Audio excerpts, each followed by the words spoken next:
Boy, we got a lot to fix.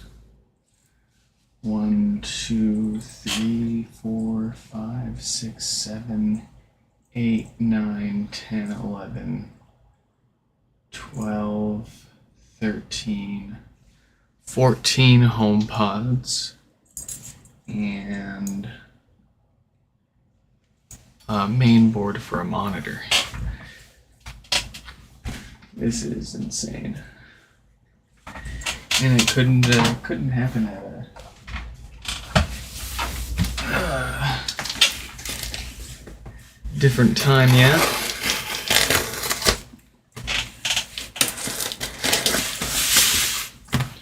Well, I still feel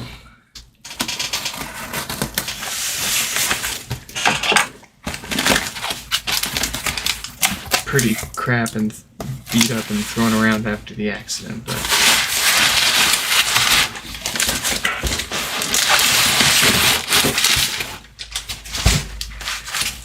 we're doing all right, I guess.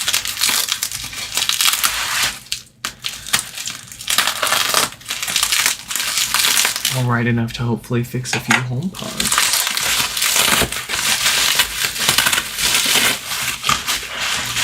Oh, very nicely packed.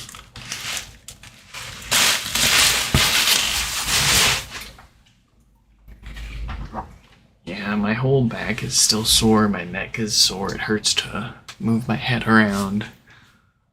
Still feel a little of this and a little of that, you know, what you expect when you get hit like that. Let's see, Eli here has no power. Let's see what that does. Yeah.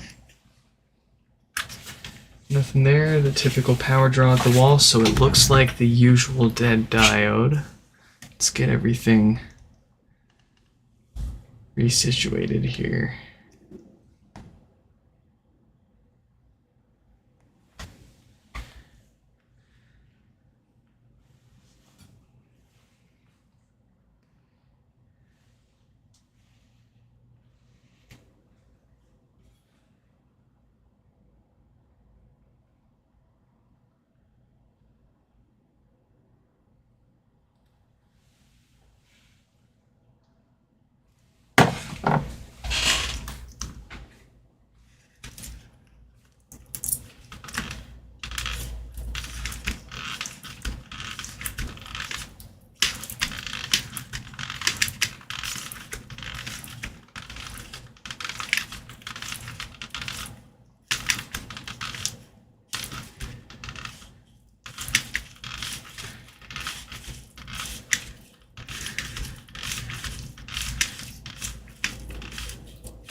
Nice.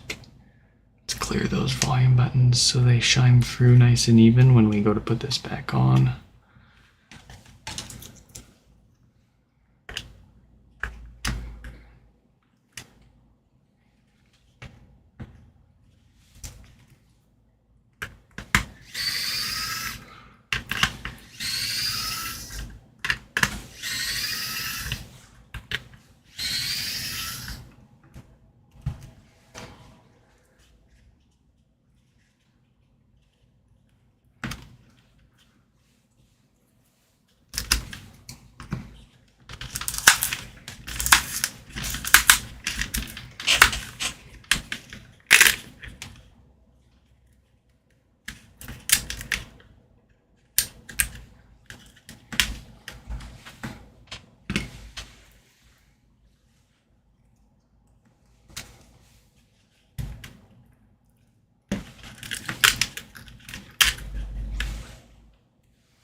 Damn, it still hurts to breathe though.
All right.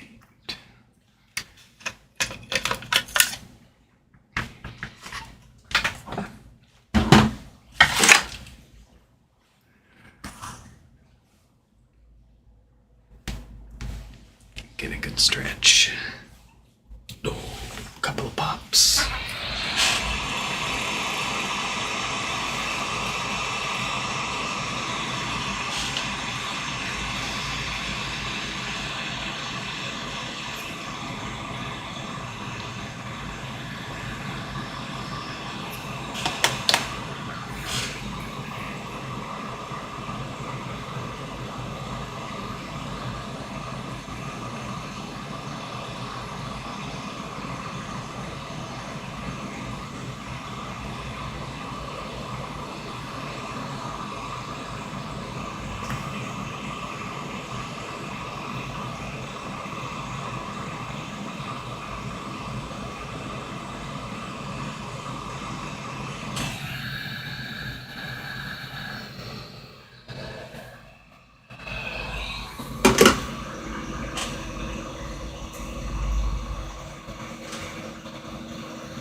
needs new filters.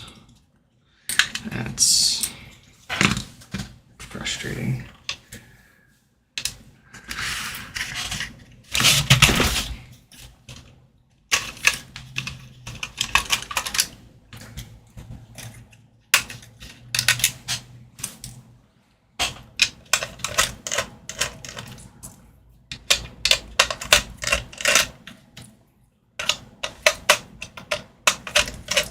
First one of the day, not starting off very well, huh?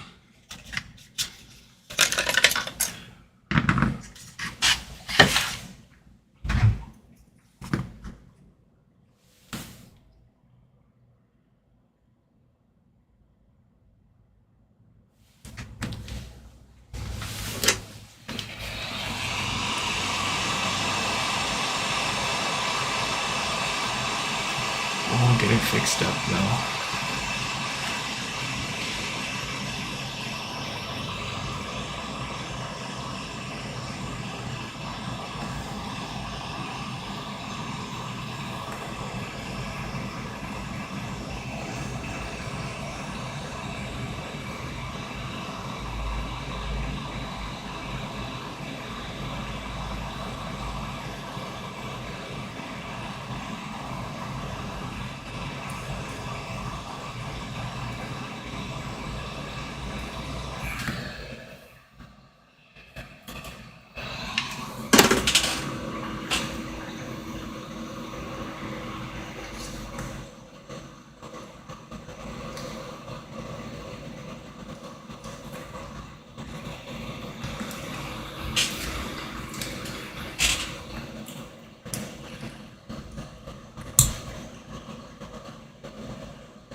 Where's the new tube?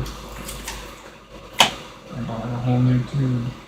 Should be right. Oh, here it is.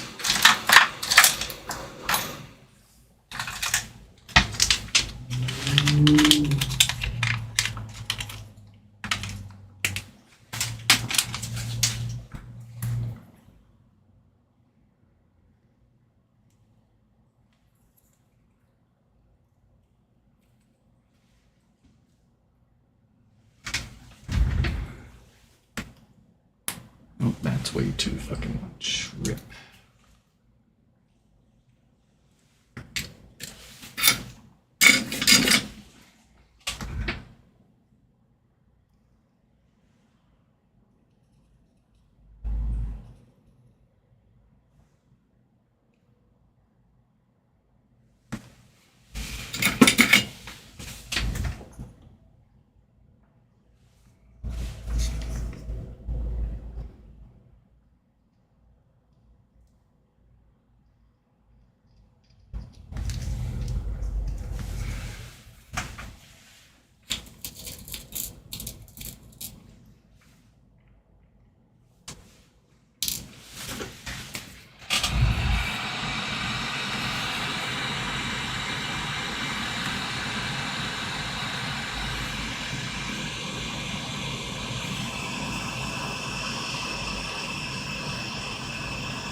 Alright.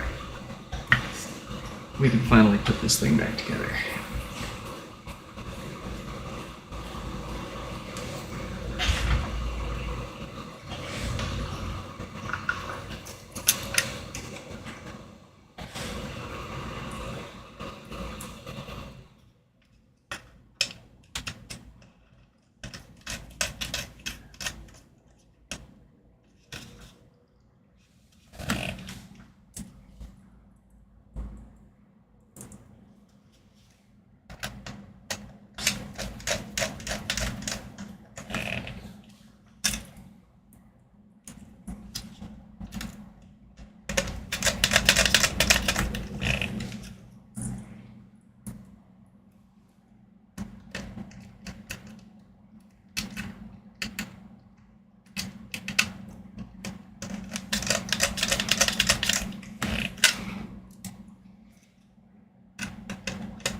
New diode.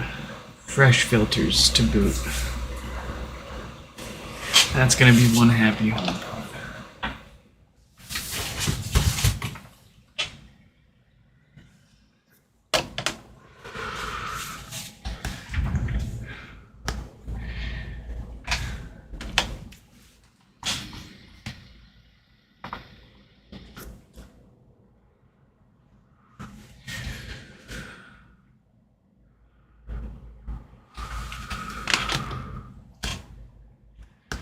I'm having trouble connecting to the... Beautiful. Alright, Eli's good to go.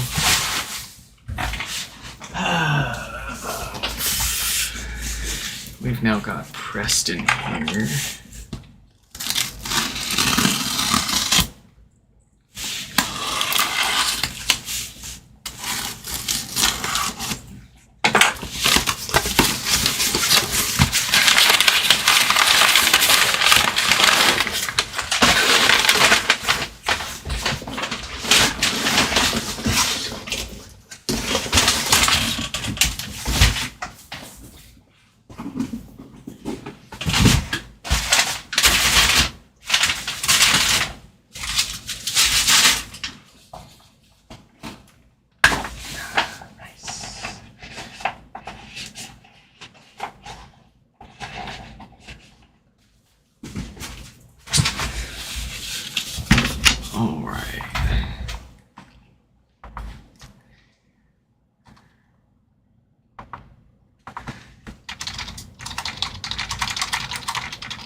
Preston's HomePod with no power.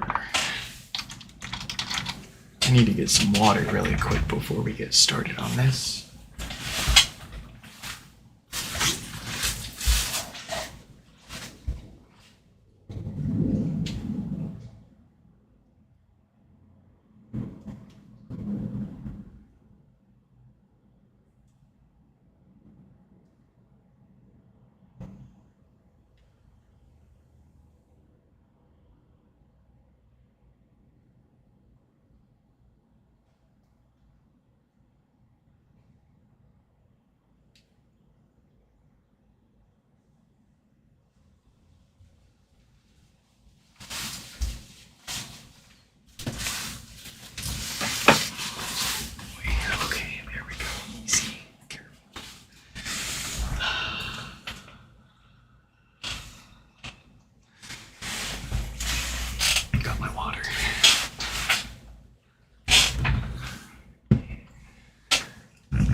All right.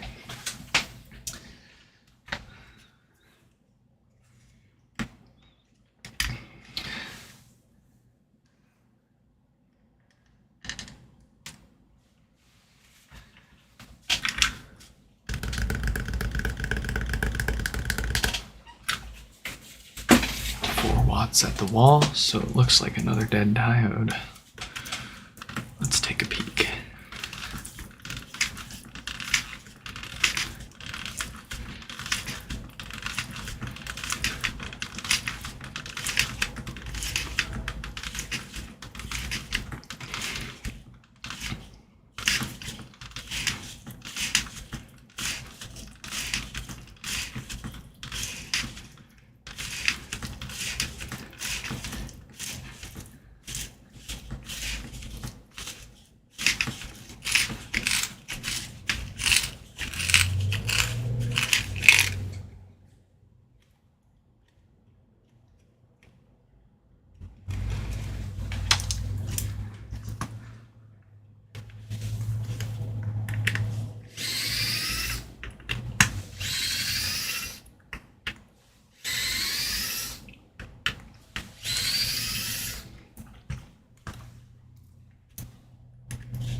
unit room. I'm unfortunately in the situation where I can't just sit around for a few weeks and do nothing but recover.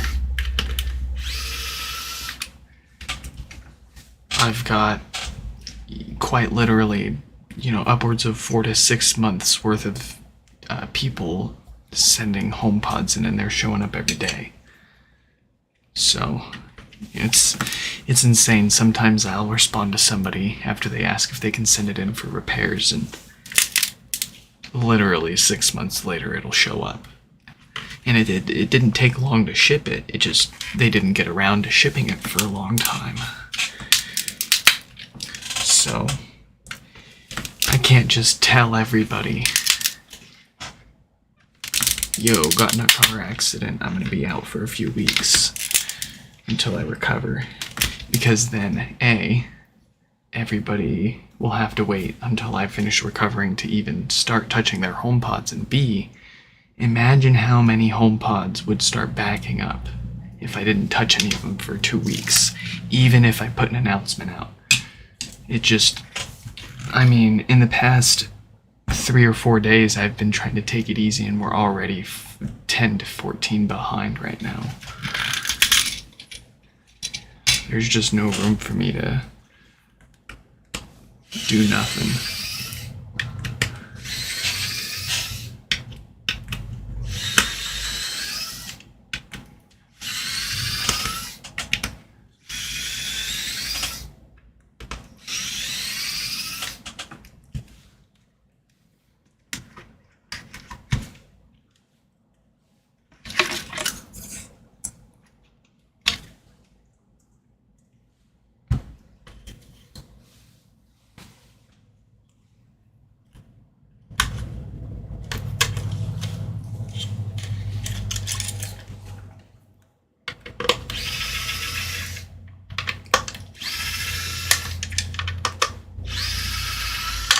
And you can only push people's patience so far, no matter how little fault it is of your own, and before people get understandably anxious or nervous or upset. It's taking too long, and it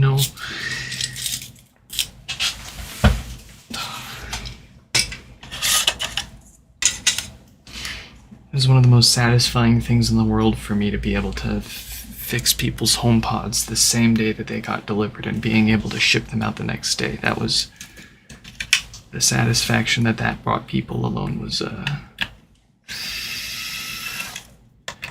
pretty worth it.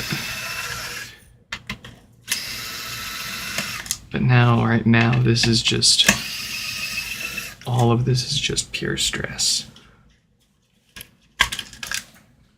Just pure gotta get it done.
I just had to clean that off. It was just getting too bad for me to look at.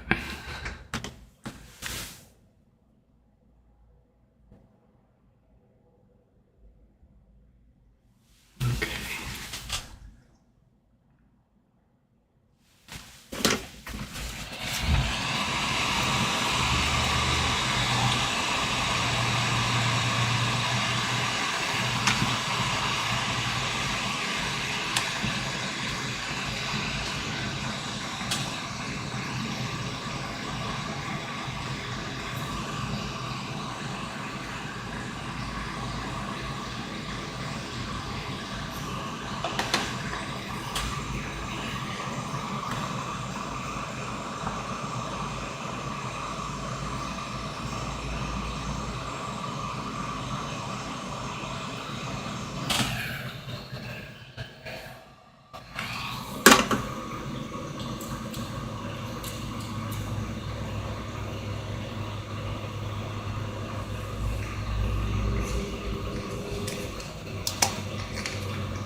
All right.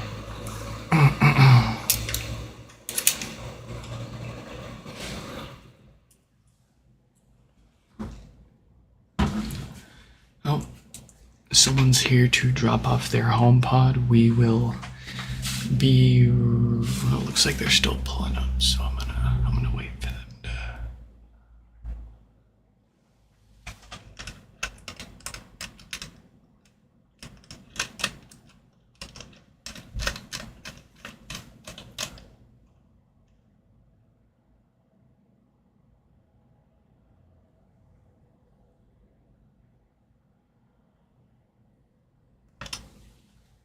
All right, yeah. Give me 1 second, folks. We'll be right back.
that's good. That's great.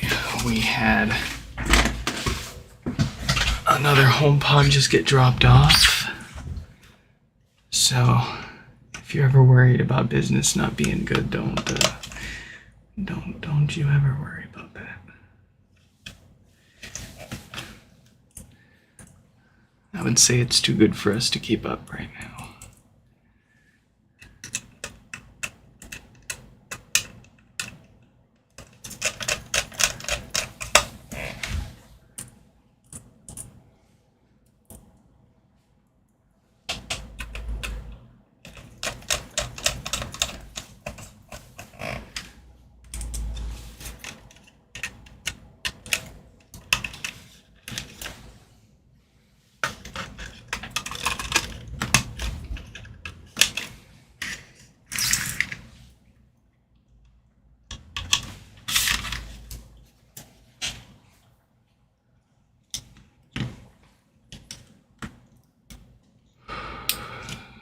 So I've heard back from the bodily claims adjuster from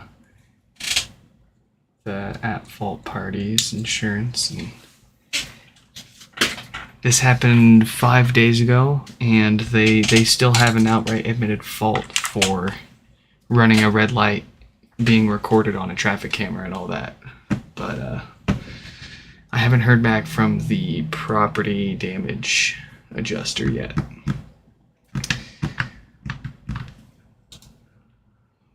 And it's starting to make me a little concerned, because the longer that takes, the more difference there will be between the actual cash value of the car that we settle on moments before the crash and what the car is actually worth by the time I get the cash from the settlement to go replace the car. That's one of an infinite number of problems that arises when you're involved in an accident that's not even your fault at all whatsoever.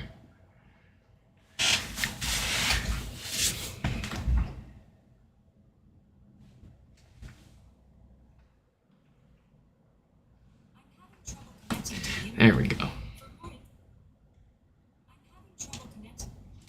All right.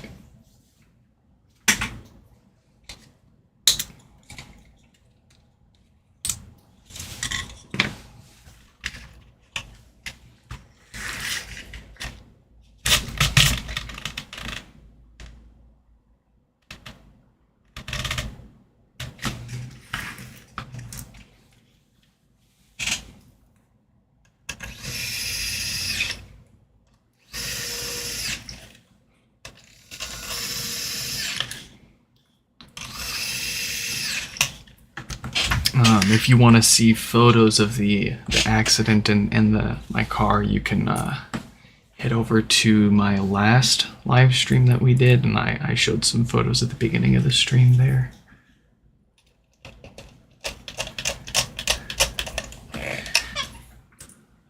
That poor car is totally totaled.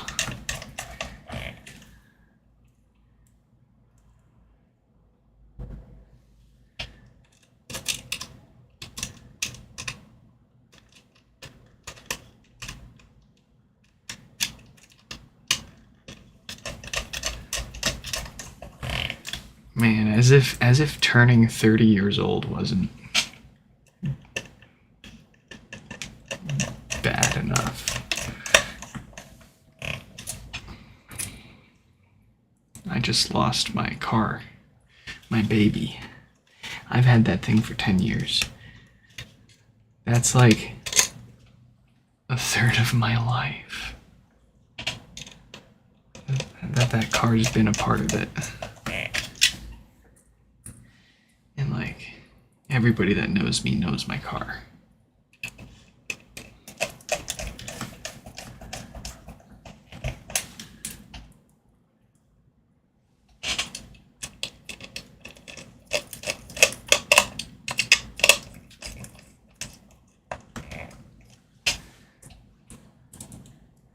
There was one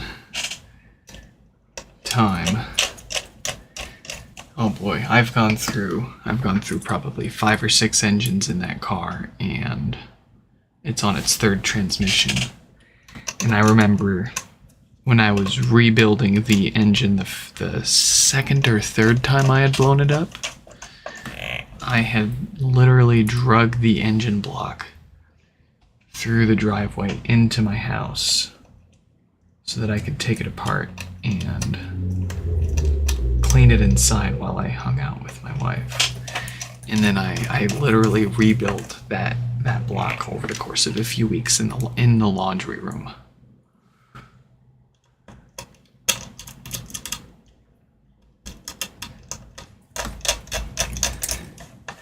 I've got a lot of photos actually. If any of you are on Instagram, you can head over to my Instagram account if there's an easy way to share this. Oh goodness. QR code? Yeah, friends can scan this to follow you. That's my Instagram if you want to check out my car, and if you want to see the most up-to-date news on if I manage to replace it, what I replace it with, and their journey throughout all of that, you can keep an eye on that account over there. I'm really hoping that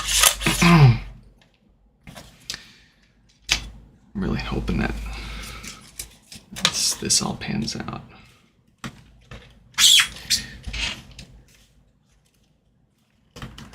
Because I've just been reading a bunch of other people's stories online about getting screwed over left and right in the same situation. And like, I really don't want to get a lawyer and like sue people and like drag this out for years. I just want to get on with my life.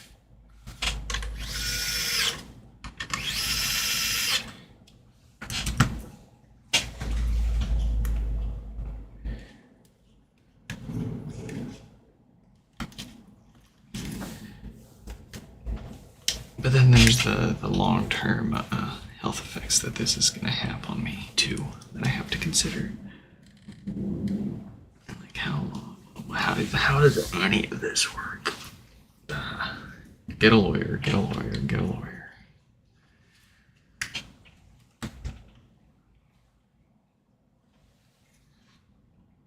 I know.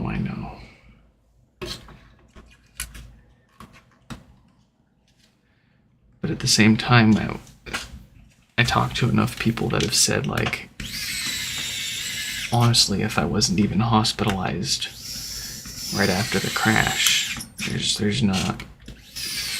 not gonna find many attorneys that are gonna take your case on, because they're gonna want 30 to 40% of the settlement. And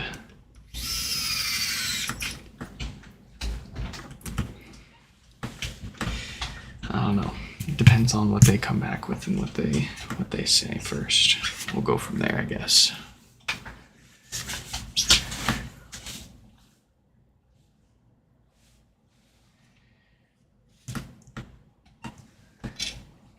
I want to see what they say. And if they don't say what I want or what I think is reasonably fair, I will try to negotiate with them first before I get an attorney involved. But I'm not taking any payouts or settlements until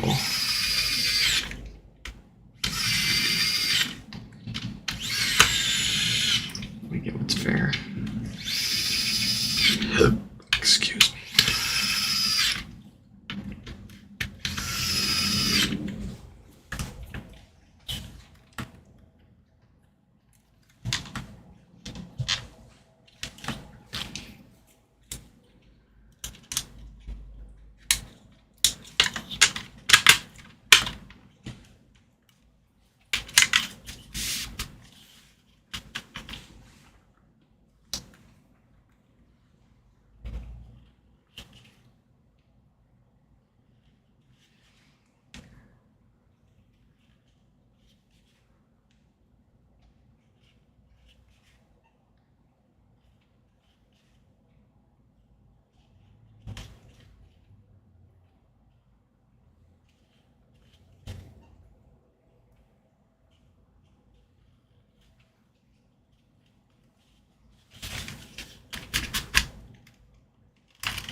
Do you think... Ooh, that is an excellent question. I love that. Wow. Do you think the last part with tying the mesh strings was done by hand when these were made?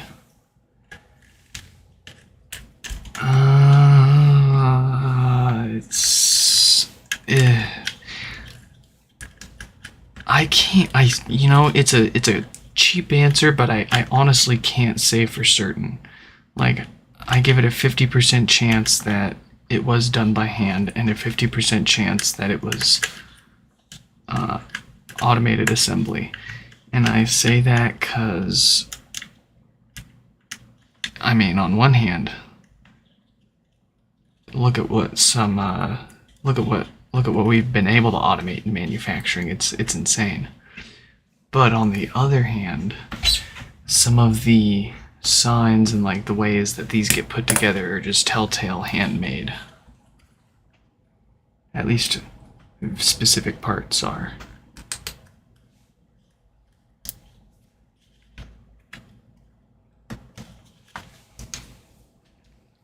For example, if the drawstring is too short, there will be a bit of length of it tied to the end of that. And I have a feeling that the knot in that extra little length could throw production off if it wasn't manual. Or the machine that's doing it all could just be pulling from a giant spool, and when it gets short, they tie it to the next spool so it never runs out, and they can just keep them going. See, there you go. Who knows? I don't know. I would love to know, though, now. It's going to keep me up at night, thanks. As if I didn't have enough keeping me up at night.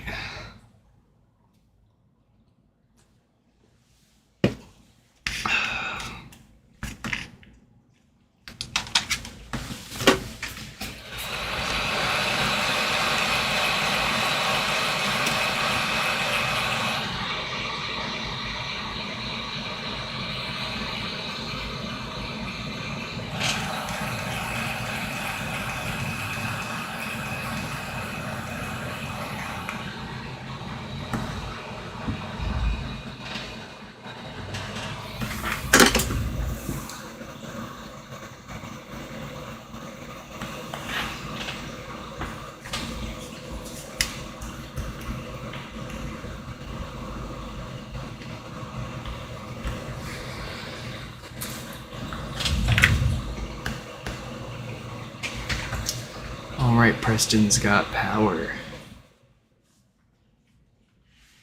Hey Matt, welcome to the stream. Have you ever repaired or dissected a second gen? I have not had any second gens in for repair, but I was the world's first to live stream and tear down the second gen HomePod on YouTube. If you go to my YouTube channel, you can find my teardowns playlist, and you'll find both videos of the HomePod 2 teardown there. There's a shorter one that's just kind of like a full teardown and reassembly, and then there's a deeper dive, a closer look at all the individual chips and what have you on them on the inside. And I answer a lot of the common questions people have about the second gen in those videos too. We'll let that think for a sec. I'm having trouble connecting to the internet. I'm having trouble Beautiful. On to the next one. We've got another mat. Which, let's see here.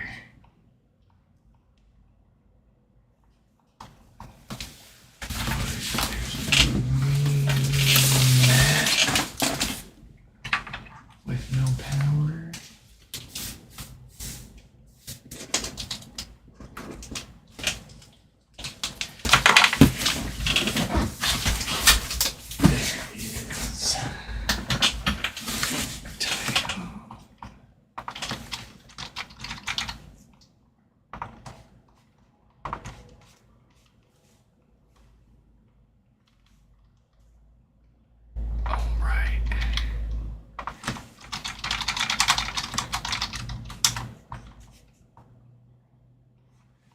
We've got Typhoon here.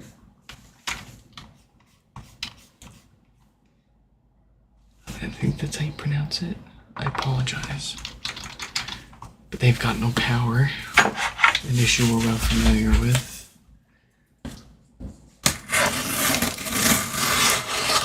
I also, in my teardowns playlist, I've got a teardown of the new Apple TV 4K.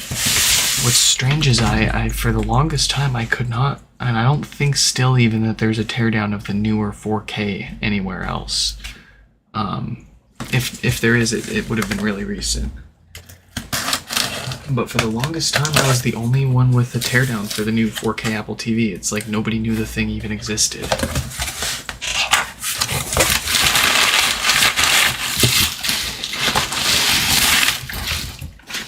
And we take apart the new Siri remote too with USB-C. Looked at the insides of that.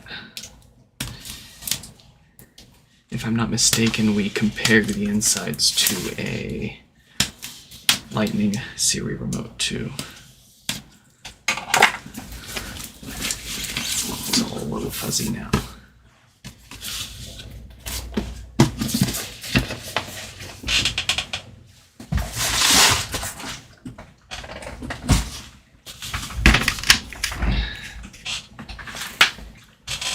Here we go. How many can we get through before I just feel totally disabled? Let's find out. So, the past few generations of Apple TV 4Ks have been missing the USB port entirely. Like it's not even covered up. It's just not there at all. Including the most recent one. So the most recent 4K Apple TV is a thinner fanless design, and the previous generation 4K Apple TV was a thicker one with active cooling with a fan in it.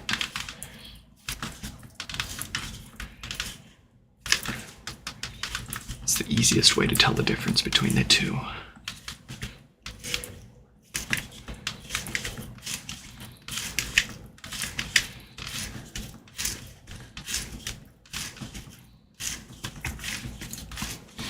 You guys will also be excited to hear that somebody over on the Jailbreak subreddit had found a way to downgrade Apple TVs using nothing but OTA files. And somebody got us in touch because the idea is Apple TV and HomePods run incredibly similar software. And the method that he used to downgrade the Apple TV, in theory, is going to be the exact same method that you would use to downgrade a HomePod because they're both checkmate vulnerable. So, him and I have been going back and forth in the Jailbreak Discord server. And it looks like we're making some good progress to finally de-bricking HomePods with the blinking volume buttons issue. Yes, you heard that right. We might finally have an actual plug-in and click software fix for the majority of the HomePods that have blinking volume buttons. We don't have a confirmed fixed one yet. But if you want to at least watch the progress and the real-time craziness as it goes down, you can join the Jailbreak Discord server. I think it's like discord.gg/JB. Just, don't go hounding me or the other guy for updates. We're both very busy people. As is everyone, I imagine. This is not the only thing I do. I would love for it to be the only thing I do, but it's far from that.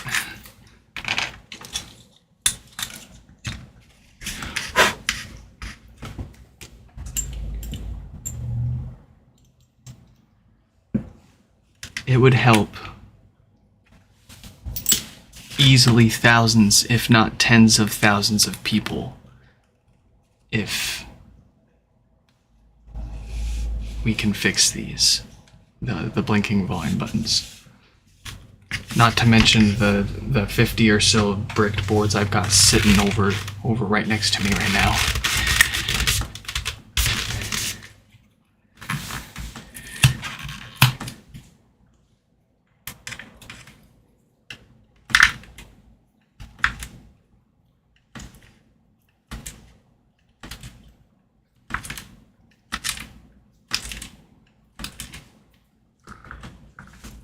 Oh, we're living for it.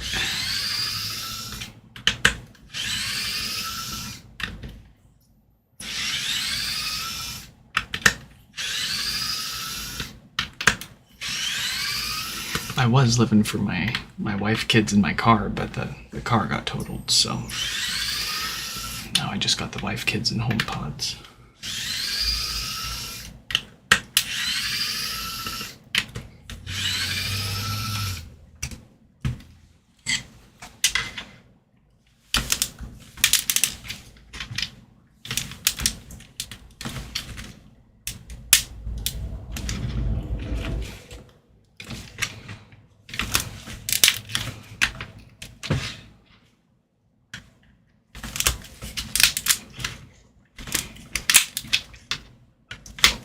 Oh boy, that tweaks you.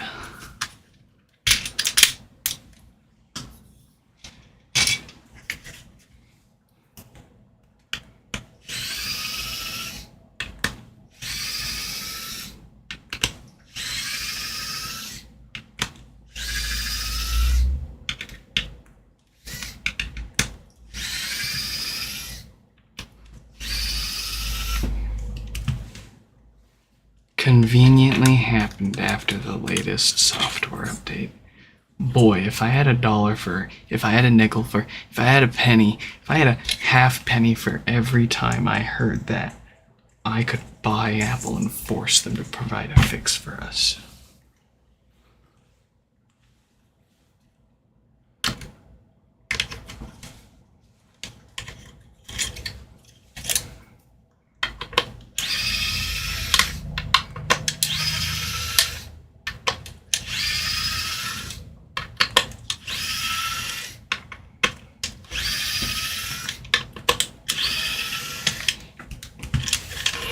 Also, I gotta be totally honest, it's a good thing that I've basically got HomePod repairs down to an autopilot subconscious skill at this point, because anything that requires like my brain engagement is just not fully 100% there right now.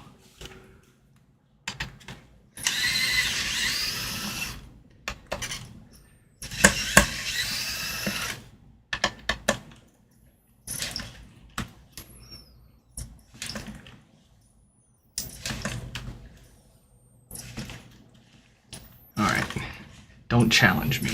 Come on.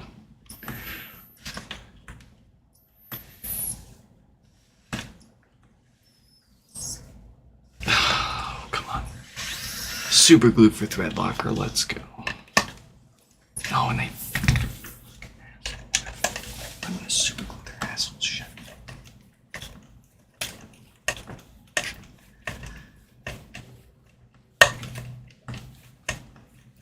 What is actually their problem? Like, you get this far and they're like, hey, guess what?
It's another 4.6K for those curious.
Oh boy, that hurt.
There we go, got some power.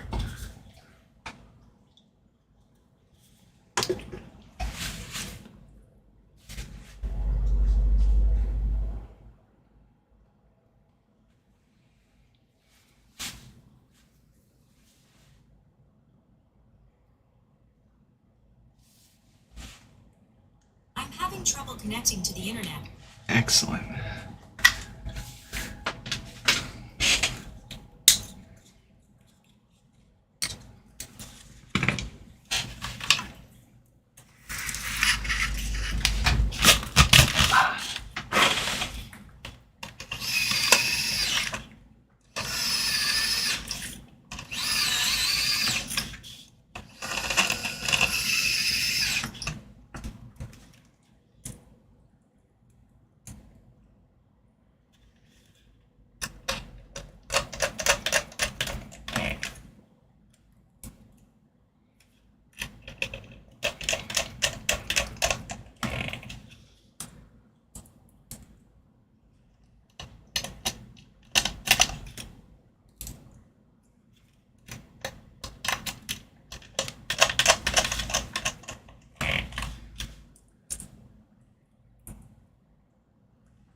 Sorry, give me a second, folks. I'm sorting through between the ones that were from people that are eagerly waiting to get fixed versus the ones that have been sitting in people's closets for lack of a better term, for long periods of time. Those people, they're more than happy to wait.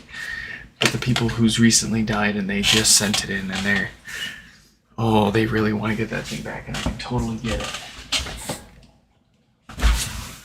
I've been there.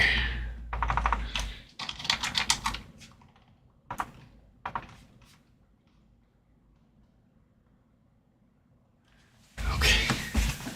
Thankfully, it looks like everybody else can.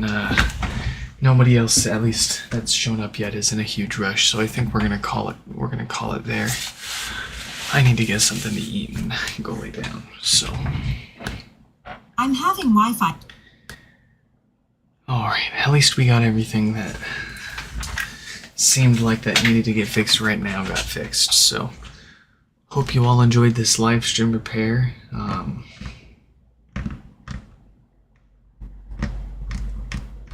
I can't even.